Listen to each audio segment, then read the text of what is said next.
Hello everyone, welcome back to the Mercenary Historian channel. My name is David and I am the aforementioned Mercenary Historian.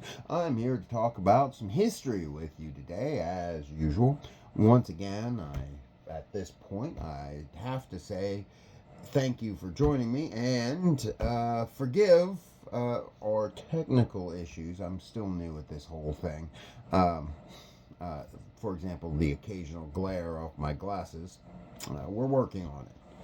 Uh, Today I want to talk about something important, and that's not to say that all history isn't important. All of it has value for understanding our lives and the human condition. But I wanted to talk today about the U.S. Constitution. Uh, it's a source of amazement for me to know that the Constitution is not prioritized in a lot of education these days. It is, after all, the instruction manual for the nation. Right? It might behoove you to look into it, read it at least once, and you can find it literally anywhere, right? It's available everywhere. It is the primary document of our country. It might help you understand some of the things that are going on as you dive deeper into the document itself. But today I wanted to do something a little different. Usually, when people talk about the Constitution, they talk about the Bill of Rights. They dissect them and talk about the Second Amendment, the separation of church and state. They possibly discuss the importance of our founding document, as I just briefly did. We can get to that in the comments or in later videos if you wish. But as I said, I wanted to do something slightly different. I thought the best way to go about it in this case is to hear something about the circumstances and the people that created the document itself. Right? When asked who signed the U.S. Constitution, many people answered things like Thomas Jefferson and John Adams. This isn't quite correct, as you might guess. You see, it's easy to name a signer of the Declaration of Independence. Almost anybody can do it. We're drilled on the Declaration, and we should. It's an exciting document. It's debated and passed by philosophers and revolutionaries during a period of crisis and turmoil. It stands as a statement of something new, a moment of birth. But the years after the Revolutionary War, that excitement had turned into uncertainty and trepidation. Uh, the Articles of Confederation, the actual governmental document created during the Revolutionary War, was not enough to hold the new nation together.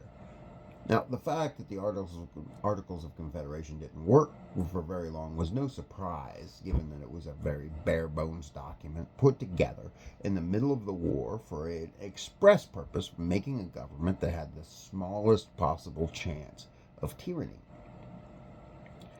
This left the federal government, in the wake of the war, virtually powerless. And the states held their own council, effectively. And this was a problem on multiple levels because the economic and social conditions were a disaster, with each state handling the massive war debt in its own creative way, since that was not the responsibility of the federal government. And the states were not alone, as the collection and evasion of debt became an art form that threatened the stability of the economy. And this hit farmers particularly hard and led to uprisings like Shays' Rebellion in Massachusetts, which began the year before the Constitutional Convention met. The rebellion was sufficiently frightening that it became clear the current system wasn't working, and the articles were no longer good enough, and something had to be done, or the new nation could fall into a permanent cycle of rebellion and chaos. A decision was made to gather representatives from each state and assembled them in Philadelphia to talk about the issues. None of the people involved really understood what was about to happen. Many thought it would be another pointless meeting where nothing would be resolved. William Blount of North Carolina, for example, saw the whole thing as a way to make business connections. Now, it could have been turned into another pointless exercise, except a man named James Madison showed up with a plan. Now, there's a small life lesson here. If you go to a meeting and you are the only one with a plan, you control the conversation. Madison's Virginia plan advocated a powerful central government controlled by the more populous states. This was immediately called unfair and unworkable, and the debate began in earnest. So from the 25th of May till the 17th of September in 1787, the meeting that would be called the Constitutional Convention debated just how to form a lasting government. 100 days. That's it. Just 100 days to draft the longest lasting constitution still in use in the world. Here's another way to look at it. The average college semester is 75 days long. Now that's impressive no matter how you look at it. Before we start getting to the people that were present, it's important to mention those who were not. Thomas Jefferson was not there. He was in France as the ambassador. John Adams was serving as an ambassador in England, but his letters home, he raged about not being able to participate in the proceedings. Patrick Henry, who famously said, "Give me liberty or give me death," wanted nothing to do with it because he, quote, smelt a rat tending towards monarchy. This sentiment was echoed by Samuel Adams, John's cousin, and the state of Rhode Island must have agreed as well because they refused to send any delegates to the meeting. So, 55 delegates met over a period of 2 weeks. The average age was 44, with Jonathan Dayton being the youngest at 25, and Benjamin Franklin attending at the age of 81. 34 of them were lawyers. 40 were current members of the Continental Congress. 19 of them never went to a single meeting. The whole time they were in Philadelphia. Never showed up. In fact, the reality is the majority of members were rather casual about their attendance, citing issues like weather and issues with transportation. Only James Madison was there for the whole session, and it was because of his meticulous notes that we really know anything at all about what was said. Now, if you think about that, the fact there was no official record keeper puts the proceedings in a different light by itself. Even the final copy of the Constitution wasn't written by a delegate. The draft was, but the final copy was done by Jacob Shallis, the assistant clerk of the Pennsylvania Assembly, who was given 2 days and $30 to write 4,543 words on 4 sheets of vellum. He was chosen. He had the best handwriting. That's it. Now, despite the preponderance of lawyers, the delegates were a varied group.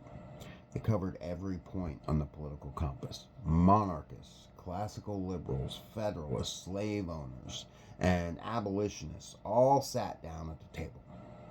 Many were wealthy businessmen, but several were of middling income, chosen because of their reputation for honesty. Roger Sherman walked from Massachusetts to Connecticut after his father's death, his mother and siblings in tow. He started with nothing and built himself into a pillar of the community. He was the only person to sign all 4 original documents of state: Continental Association, the Declaration of Independence, the Articles of Confederation, and the United States Constitution. During the debate, he was ardently anti-slavery and said so to anyone who would listen. Now, his most important contribution was in the Connecticut Compromise that molded itself in and the Constitution into its final form. Thomas Jefferson once introduced him by saying, "That is Mr. Sherman of Connecticut, a man who has never said a foolish thing in his entire life." Robert Morris of Pennsylvania is often known as America's founding capitalist. He signed the Declaration and the Articles of Confederation, and he made a choice to abstain from Pennsylvania's vote on independence. This abstention was key to the passage of the Declaration itself. He owned a successful shipping company and was one of the richest men in his state. His company once traded in slaves, but he became an abolitionist by the time the convention was in session in accordance with his Quaker faith. Morris personally financed the beginning of the Revolutionary War, arms and uniforms from his personal holdings. And while he never said much during the convention, his influence was ever present behind the scenes. Unfortunately, he died broke and alone in 1806. Charles Pinckney of South Carolina owned both a plantation and slaves. He advocated that slaves be counted for the purposes of representation, and he and the other members of his state were finally placated by the 3/5 compromise. Abraham Baldwin of Georgia was a man of modest means. He was a country lawyer and a professor. He was picked because of his personal reputation. After the convention, Baldwin used his new influence to gather the funds to establish the University of Georgia. There's your, if any of you are Bulldogs fans, this is your guy here. Alexander Hamilton from New York has a special place in constitutional history. He was the youngest of 3 delegates from New York and one of 3 attendees who initially refused to sign. Now, you see, in the middle of the convention, the 2 senior representatives from New York left in protest, claiming that they only had the right to revise the articles and had no authority to create a new government. Hamilton remained at the convention, but since he was a junior delegate, he did not have the authority to sign for his whole state, or so he believed. See, Hamilton actually wasn't a fan of the Constitution. He was in favor of a more monarchical form of government. He wanted to make George Washington king. Nobody appreciated that, least of all George Washington, and that was shut down very quickly. He finally did agree to sign at Washington's urgings. Governor Morris. Governor's not a title, it's his actual first name, Gouvenor, Governor. Morris, of Pennsylvania. He's not related to the previously mentioned Robert Morris. He's a former law clerk who wrote the final draft of the Constitution. It's Morris who shortened the opening from a list of states to the much simpler and far more memorable "We the People." Morris gave more speeches than any other delegate, defending religious freedom, railing against slavery, and he refused to give any ground on the topic. In August, during the debate, he stated, quote, "Upon what principle is it that slaves shall be computed in the representation? Are they men? Then make them citizens and let them vote. Are they property? Why then is no other property included? The admission of slaves into the representation, when fairly explained, comes to this, that the inhabitant of Georgia and South Carolina, who goes to the coast of Africa and in defiance of the most sacred laws of humanity, tears away his fellow creatures from their dearest connections and damns them to the most cruel of bondages, shall have more votes in a government instituted for the protection of the rights of mankind than the citizens of Pennsylvania or New Jersey, who view with laudable horror such a nefarious practice." End quote.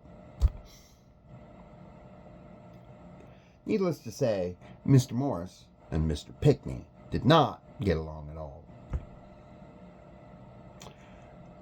William Blount of North Carolina said virtually nothing during the whole convention, and apparently was there mainly to increase his own personal influence. Most of his time was spent wheeling and dealing instead of meetings, and he stayed out of things unless his fellow North Carolinians needed him for something. William was probably the first to break the veil of secrecy surrounding the meetings. He sent letters back home to North Carolina to his brothers, warning them about the goings-on in Philadelphia so they could adjust their business practices for the potential new government. And when the time came to sign, he made it known he had reservations about the document and wasn't going to sign it. But after a dinner meeting with the aforementioned Robert Morris, he finally agreed to put his name down so that it could be, quote, a unanimous act of the states in convention.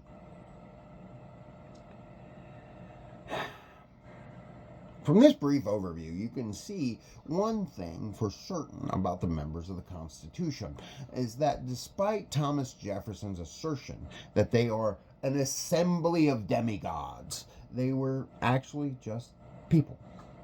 Not royalty, not icons, not demigods, just a group of people who showed up for what was, to them, just another meeting and created something special. For the second time in the history of the world, elected representatives gathered to create their own government. For 100 days, they created the longest-lasting governmental document still in use today. It's an interesting point there. And to me, the knowledge that the individual and the average person put a document together that exemplified the rights of the individual and defined the identity of a new nation makes that accomplishment even more special. Now, clearly, there are many other topics to cover on the Constitution. I will gladly do those in future videos and address them in the comments as you wish. Please, feel free, and please look into the Constitution. Look into how our government is supposed to work. What's the worst that can happen? You actually figure some stuff out? Sorry. Thank you once again for joining me. I hate to be the guy that says this, but I'm going to. Like and subscribe for future videos. So that helps out the YouTube algorithm for little guys like me. And I hope to see you soon in the future. Have a good day.